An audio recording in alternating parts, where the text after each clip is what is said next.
Hello, my wonderful, beautiful friends, guys. Welcome back to r/IDontWorkHereLady, where Karens are convinced that everybody in the world is their employee. And in today's episode, a Karen messes with an off-duty cop, and boy, oh boy, guys, huge mistake on her part. Guys, I hope you enjoy the stories today. Hit subscribe if you haven't, and as always, you can send or link your Reddit post to this email right here.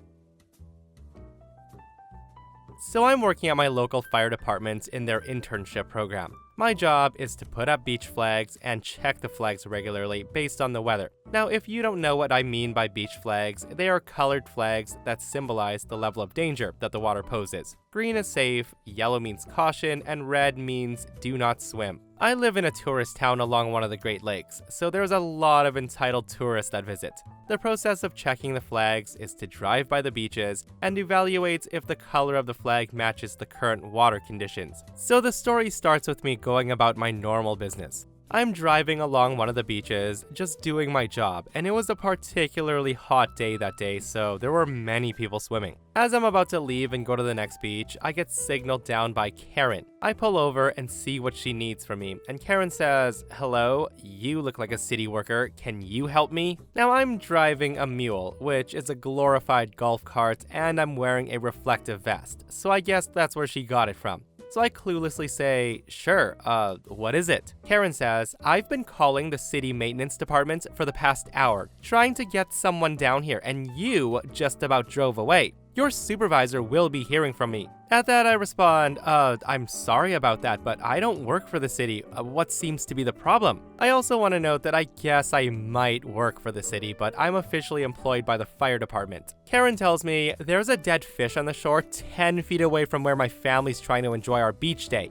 Get rid of it." I tell her I can't take care of that, but I can try to get a hold of someone who can. Karen says, "No. I've been calling for 1 hour now. My family's vacation's being ruined because of you. Now go pick up that fish right now." Karen then points to the spot where she's sitting, and I can clearly see the fish, which is a tiny little thing that was probably dropped by a poor seagull or something. I tell her, "I'm sorry, but that's not my job. I'm not a maintenance person. I just put up the beach flags." Karen says, "I don't care what you do. You need to clean that up before I decide you don't work anymore." At that, I then gave her the number to our department and promptly left her in the dust. While I was leaving and heading to the next beach, I gave my boss a call and a heads up about the momzilla that was about to call him, who decided I don't work for him anymore. My boss answered her call shortly after I warned him about her, and he chewed her out for harassing me and thinking that she could fire any teenager she wanted to. Him and I had a good laugh about that later on. Guys, the nerve of that Karen, right? Thinking she has all the power in the world to fire some random worker she sees for not obeying her. And seriously, she knows she can find another beach spot, right? Or she could get rid of that fish herself if it was that bothersome. Like, it sounds to me that she's the one that's ruining her family's vacation. Like, pick that fish up, get rid of it, and move on instead of complaining for an hour, Karen. Or am I just simplifying things too much? Okay, so this happened a few years ago, so things are a little fuzzy around the edges. I'm a vet tech, and I got injured on the job. A puppy that was handed to me started flailing and managed to take a chunk out of my cornea with its claw. It's among the most painful injury that I've ever received. I can't see to save my life, so I call my dad and ask him to take me to the ER. He picks me up directly from work. The ER is a madhouse, and you know it's gonna be bad when there's a handful of staff waiting on an ambulance to arrive. So while I'm waiting in the exam room, I hear a page come over the system for a code blue. That means a patient has arrested, and it's an all-hands-on-deck situation. It's also a reminder that you're lucky to be waiting in an ER because you're not dying. I'm eventually seen by the doctor, and I do get a few side glances from the nurses staring at my scrubs. They seem to notice the large paw print on them from the hospital I work at, and they leave me be. So after my visit, the nurse who's discharging me points down the hall at the door, and she tells me to exit that way, and she gets back to work. So as I'm walking down the hall, a woman pops out from one of the exam rooms on my blind side, and she immediately starts yelling at me, causing me to almost crash into a desk. The Karen screams at me saying, "Do you know how long I've been waiting?" At that, I gesture in vain towards the paw print logo, and I tell her, I don't work here. And Karen says, "Do you think I'm an idiot?" I then start to stammer and say, I can get someone too. And that's when she interrupts me saying, we've been waiting 45 minutes in this room. My daughter's tummy hurts. Do you even care? Now her daughter seems to be about 13 years old and covering her face with her hands, looking like she wishes the floor would swallow her up. I tell her I can't help, and Karen interrupts me again, slowly talking like I'm an idiot, saying, her tummy hurts. Do you people even care at all? We've been waiting so long. At this point, I'm in disbelief over how someone could be so clueless about triage. And I say, did you not see the man who came in here that got hit by a car? At that, Karen responds, is he my daughter? No. Then why the F would I care?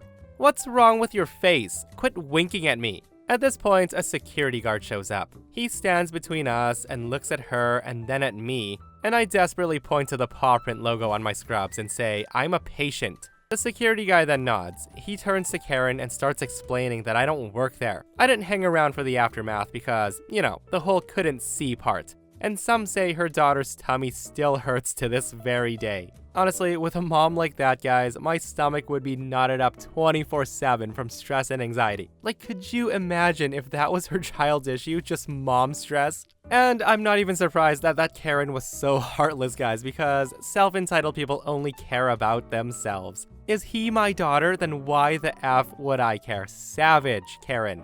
Absolutely savage. This one's happened to me numerous times, but one incident has never left my mind. So to give a description, I have long hair, tattoos, and a goatee. But music store employees at the store I frequent are usually required to wear company t-shirts. On this day, I was wearing a Slayer shirt and jeans, and it's clear that I don't work at the music store. So I'm sitting down, playing some guitar, minding my own business, when this lady and her son come up to watch me play. Nothing too out of the ordinary, as it happens quite a bit. I then noticed her son was holding a guitar, and I asked if he wanted to plug in and play, and the lady says, you're gonna teach my son how to play right now. And then the woman walked towards the front door, like she legit tried to leave her kid with a stranger. So the conversation goes like this. I tell her, I'm sorry ma'am, but I'm not a guitar teacher. I don't even work at the store. Karen says, I don't care. It's obvious you can play guitar, and my son wants to learn, so teach him. I tell her, again madam, I'm not an employee of the store, and I'm not a guitar teacher. If you'd like, I can get you a store manager and you can talk to him about lessons. Karen says, no, I want my son to learn from you. Again, I tell her, ma'am, I'm not wearing a company shirt. It's obvious I don't work here. At this point, the lady starts to raise her voice, and her son's getting embarrassed. And she says, teach my son how to play the guitar, or else. And I respond, or else what? You're gonna have me fired? You're gonna have me arrested? You should really learn how to talk to people and not be so demanding. She then reaches for the guitar and she tries to pull it out of my hands, and I start yelling at her to be careful before something gets knocked over and we both get kicked out of the store. And that's when Karen yells, that's it. I want to speak to the store manager. And I say, okay, I'll go get him. And she says, no, you stay right here. Teach my son how to play guitar. One of the employees comes up to address the issue saying, what seems to be the problem, ma'am? Karen says, your extremely rude and unprofessional employee is refusing to teach my son how to play guitar. And I say to her, I told you I don't work here. I tried to be nice and you started yelling at me. They even have you on camera, just leaving your son with a stranger and trying to leave the store. The employee says, it's true ma'am, he's not an employee here. He's not even remotely dressed in anything near our company attire. And because I've been watching you yell and harass at him this whole time, I'm gonna have to ask you to leave. Karen says, then who's gonna teach my son? So long story short, her and her son ended up getting banned from the store, and I was given store credits and a free guitar strap for her causing trouble. I do feel bad for her son though, because he just wanted guitar lessons. And that was the only music store in town. It goes to show that you should really pay attention to employees' uniforms, because a Slayer shirt is not a store uniform that I'm familiar with. All I can say is good job, Karen. Now your son will never learn how to play guitar. And clearly Karen doesn't know how things work, because even if OP was an employee, talking to them like that would make them want to teach your kid even less. And it's also crazy how she was just willing to leave her child with a random stranger and walk out of the store. Now, I don't know if this story belongs here, and it is an I Don't Work Here Lady story, of sorts. It all happened many years ago. We're talking mid to late 80s. Now, there's no exploding Karen or any instant karma. And before I begin, I should say that as a child, I was very close to my grandmother. Both my parents worked, and when I got out of primary school, I went to my grandparents' house until my mother picked me up. I also stayed with my grandparents during the school holidays. My grandmother taught me the basics of cooking, gave me a love of literature, and showed me the joy to be had from music. In about 1983, my grandparents moved to New Zealand to live near their son, as I was well settled in secondary school by then, so they felt making a move like that would be good for them. It was tough saying goodbye to my grandparents, as I was very close to both of them, especially my grandmother. So some years later, in 1988 or thereabouts, I had started university.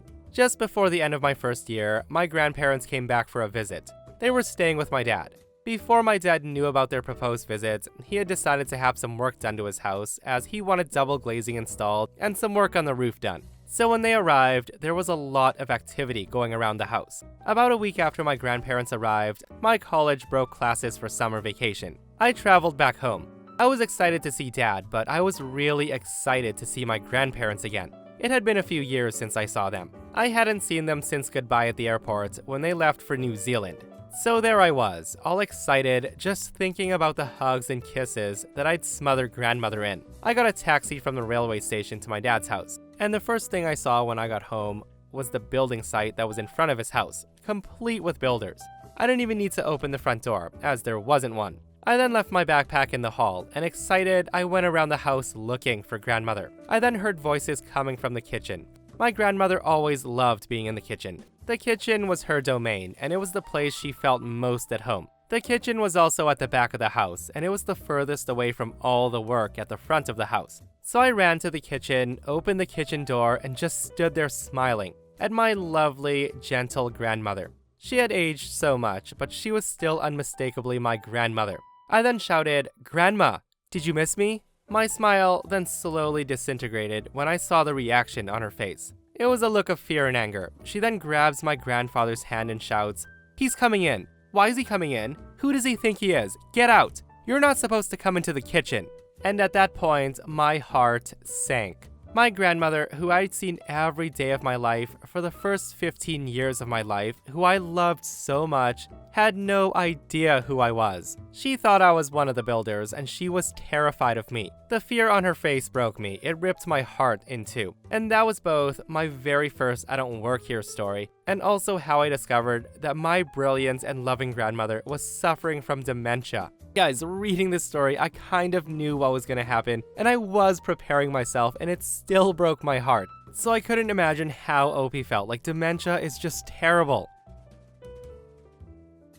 So before lockdown, I went to the salon to get my hair done. After the cut, the stylist had to leave to go to the bathroom. And while she was in there, I got up and was checking out my new hairdo in the mirror and thinking about what more I might ask for. And that's when I turned around and a Karen was sitting in the chair. Before I could say anything, she gave me her style request. I don't remember what it was, other than it wasn't the stereotypical Karen haircut. So I'd say, "Sorry, I don't work here. I'm just waiting for the stylist to finish me up." The front desk employee then comes back and told Karen that not only did she need an appointment, she can't just walk in and sit down at one of the stations. So Karen's response was to say that my station was open. But the stylist, me, was just primping herself in the mirror, so she must be free to do her hair. The employee then says, "She doesn't work here. You need to check in at the front desk." And Karen says, "Huh? She's wearing the apron of the company. She works here, so she should be doing her job, rather than prettying herself in the mirror." Now, I was wearing an apron with the company name on it, but it's the one all clients wear to protect their clothing. So while Karen was arguing with the front desk employee, my stylist was done. So she comes up and she began asking me, "Is it okay, or do you need changes?" And Karen tells her to shut up and wait her turn. I said that everything was good and walked up to pay. And Karen began yelling at me the whole time to come back and do her hair. She was still yelling as I paid and walked out, but not before I saw Karen sit down for a cut and have an apron put on her. To which I shouted, "Oh, she's wearing the apron. She must be an employee." The stylist told me next time I went in that Karen told her that she hopes her coworker, me, was going to lose her job for her behavior. And no matter how many times she was told I was a customer, Karen did not believe her. So yesterday, I went to the arts and crafts store in search of picture frames. While in search for a pre-cut natural white mat board in my desired size, I hear a woman ask another for assistance. She was wearing a shirt that matches the employee's smocks. The reply was almost rude, saying, "I don't work here," and the woman grabbed her carts and walked away. Now, I don't know why this attracted my attention. Maybe it was the desperation in the asker's voice, or maybe it was the store acoustics that funneled their voices to me. I really don't know. The woman who is looking for help then stands for a moment before she uses a seeing impaired cane to walk towards me in the main aisle. I then say to her, "Oh, I don't work here, but I can try to help you." She then gives a huge sigh, smiles, and says, "I need help finding yarn. I'm making a baby blanket, and the colors needed are white, yellow, pink, and blue. I can't see well enough to pick them out." I respond, "Well, I can definitely help you with that." She also says, "Can you lend an arm? It's crowded here, and I walk faster with a person leading." At that I laugh and say, "Well, speed isn't on my menu. I have a walking boot and crutches. But if you want, I can lead and you can follow. Unfortunately, I don't have an open arm." She then apologizes and mentions that she'll find an employee, and I insist it's not a problem, as I've only seen one employee, and they're at the framing counter, with a line full of people.